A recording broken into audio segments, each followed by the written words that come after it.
જગતના તાતની આંખમાં આંસુ છે। તૈયાર પાક પર વરસી રહી છે આફત। જી હા, ખેડૂતોના મોઢે આવેલો કોળિયો હાલ તો છીનવાઈ રહ્યો છે। સોના જેવો પાક ધૂળ ધાણી થતા ખેડૂતો પાયમાલી તરફ જઈ રહ્યા છે। ખેતરમાં પડેલો પાક પલળતા લાખો રૂપિયાનું નુકસાન જઈ રહ્યું છે।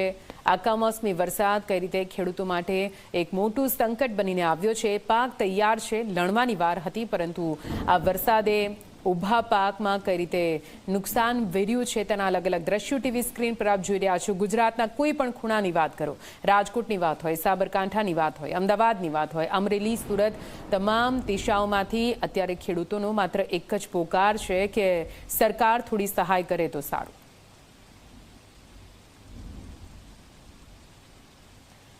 તો આપ જુઓ, મગફળી, ડુંગળી, ઘઉં, કેરી લઈને તમામ એ પાક જે અત્યારે ઊભા થઈને તૈયાર હતા અને તેને લણવાની વાર હતી, પરંતુ તે પહેલાં આવેલા આ કમોસમી વરસાદે આ તમામ પાકનો સોથ વાળી દીધો છે।